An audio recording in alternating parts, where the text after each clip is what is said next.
Welcome to the BPMUN presentation. So if you're here, it's certainly because you're one of the delegates who is going to act during the conference. So let's go! So in this video we're going to explain you how the Blaise Pascal Model United Nations will be organized. So the United Nations was created in 1945. It's composed of 50 countries and deals with economy, social politics, human rights and culture. For example, the United Nations is responsible for eradicating polio in the world. What are MUN? MUN is a Model United Nations. We have to simulate the debate of the UN. And there are MUNs all around the world, for example, in Canada, in Vancouver, or in Ferney, in Switzerland. So during the BPMUN, you're going to see 3 different subjects. For this year, 2016, you're going to see the gender equality at work, the health issues linked to climate change, and the prevention of teenager indoctrination.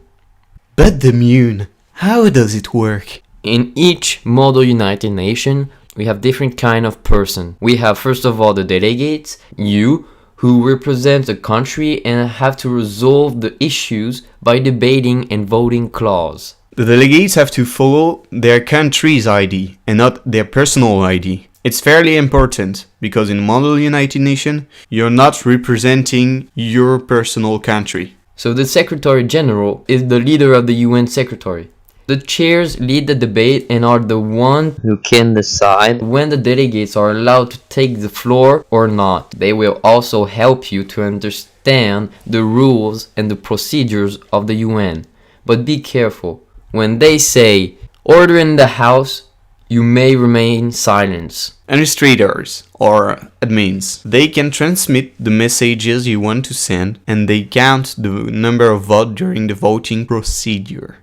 So in this conference, you will also have some guest speakers. Those guest speakers give you expertise on the topic. And an important part of the staff, the press team, they will make videos, take photos, they will also write reviews on the special newspaper and on social network. And you can find all the information on the BPMUN blog. The delegates can debate in the General Assembly when they are all in the same room or in committees. In the General Assembly, there will be several delegates to represent a country. However, during the voting procedure, each country has only one vote.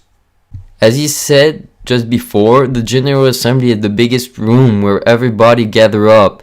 The thing is that the delegates are split up in several committees, such as the Mandela and other ones. Committees are little rooms where you will make debates in little groups. In each committees, you have 2 chairs, several admins, and the team press who comes in and comes out to take photos and everything. You, as delegate, you have to make the world change. And to do this, you have to write clauses. Tons of clauses. A clause is a sort of resolution which solves a problem. When you write a clause, you have to start with a verb, like requests, suggest, or something like that. You can change a clause by writing an amendment, but the amendment will pass by the same procedures as clauses, which are debates and voting procedure. The work periods. We have 2 working periods. We have the delegate conferencing and the lobbying. So the delegate conferencing is a period of time in the General Assembly room when delegates interact with their own delegation in order to have contact. Right after that, we have the lobbying. The lobbying is the period when each delegate should look for his or her allies or opponent for a clause. You have to get some signatures from the other delegations. So now we're going to see the procedures of the debate.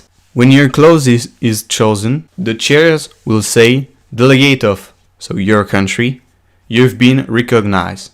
And then you have to go on the floor. When you are on the floor, you're going to make your sponsoring speech.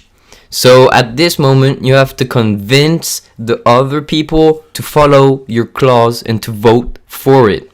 During this moment, you are not allowed to sit. You have to stand up. After presenting your clause, the chairs will ask you if you are open to points of information. You can say that you don't want any points of information, or you can say that you allowed 1 to 3 points of information. Then the chairs will ask for points of information in the house, and some delegates may raise their placard. The delegate chosen will stand and ask you a question, and then you will answer to this question. He can ask to follow up, and the chairs will decide if he is allowed or not. When all the points of information are done, the chairs will ask you if you yield the floor back to the chairs, and you will have to say this sentence: the delegate of your country yields the floor back to the chair, and then you sit back. Right after that, you have a co-sponsoring speech. That moment, the chair will say, if any delegate wishes to speak in favor of this bill, please raise your placard. At that moment, if you raise your placard and you're chosen, the chair will say, the delegate of your country, you've been recognized, and you will have to take the floor and speak in favor of this clause. And the same thing for opposing speech. The delegate chosen will speak against the clause. And in those two cases, there are also points of information.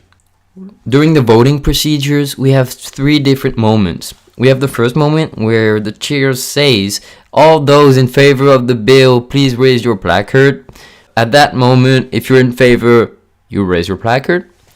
The second moment, it's when all those against the bill, please raise your placard. So you have to raise your placard if you're against. And the third moment, it's when the people or the fellow delegates who want to abstain themselves, they have to raise their placards. During the debate, you can ask for a point of personal privilege. If you want just to go to the toilet, or if you don't hear the others speaking, so you want them to speak louder. You can also ask for a point of order. If someone says something wrong, you can ask him to correct it. So how do you guys need to prepare yourself?